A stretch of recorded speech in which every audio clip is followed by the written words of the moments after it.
ചാകുന്നതിനേക്കാൾ ഭേദം. ഇപ്പൊ നമുക്കറിയാം പല ആളുകളും നമ്മുടെ അറ്റാക്ക് നിരക്ക്, ഹാർട്ട് അറ്റാക്ക് എന്ന് പറയുന്നത് യൂത്തുകളുടെ ഇടയിൽ 25 വയസ്സിന്റെയും 45 വയസ്സിന്റെയും ഇടയിലുള്ള ഹാർട്ട് അറ്റാക്ക് നിരക്ക് എന്ന് പറയുന്നത് 25%. അതിൽ തന്നെ ഏറ്റവും കൂടുതൽ ഇപ്പോ ഞെട്ടിക്കുന്ന റിപ്പോർട്ട് എന്ന് പറയുന്നത് 30 വയസ്സിന് താഴെയുള്ള ആളുകളിലാണ് ഏറ്റവും കൂടുതൽ ഹാർട്ട് അറ്റാക്ക് വരുന്നത്. എത്ര പേര് മരിക്കുന്നു 25-30 വയസ്സില്?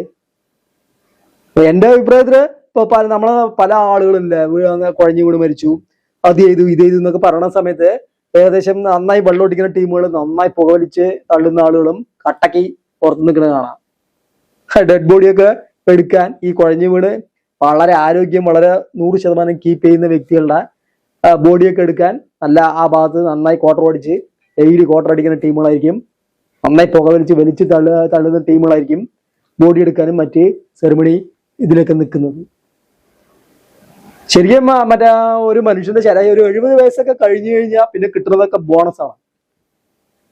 എന്താ പറയുക, വാർദ്ധക്യം എന്ന് പറയുന്നത് മീൻസ് പറഞ്ഞല്ലോ, ശരാശരി ആയുർദൈർഘ്യം എന്ന് പറയുന്നത് മറ്റേ പുരുഷന്മാർക്ക് 71 സംതിങ്ങേ ഉള്ളൂ.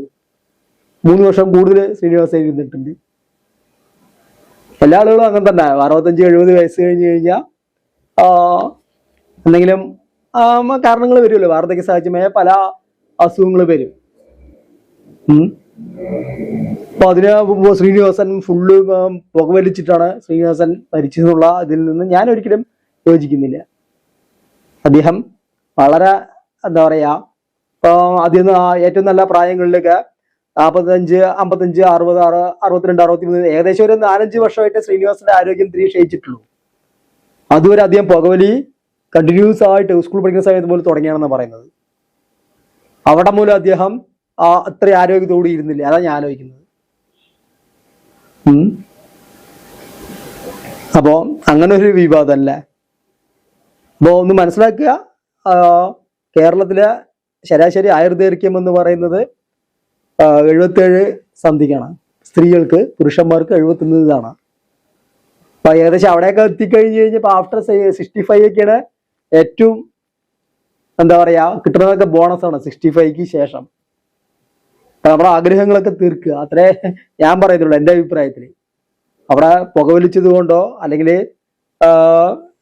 മറ്റേ ഡ്രിങ്ക്സ് ചെയ്തത് കൊണ്ടോ അവിടെ ഇതാണ് മെയിൻ കാരണം എന്ന് പറയേണ്ട യാതൊരുവിധ കാര്യവുമില്ല എന്നാണ് എൻ്റെ അഭിപ്രായം. നിങ്ങളുടെ അഭിപ്രായം എന്താണ്? പറഞ്ഞത് കുറച്ചെങ്കിലും ശരിയല്ലേ? അപ്പോൾ അടുത്ത നമ്മുടെ വീഡിയോസ് ഒക്കെ കണ്ട് ഇഷ്ടപ്പെട്ടുണ്ടെങ്കിൽ സബ്സ്ക്രൈബ് ചെയ്യുക, ലൈക്ക് ചെയ്യുക, ഷെയർ ചെയ്യുക. അടുത്ത നല്ലൊരു വീഡിയോയുമായി, തിങ്ക് ചെയ്യുന്ന വീഡിയോയുമായി വീണ്ടും കാണാം. ഓക്കെ.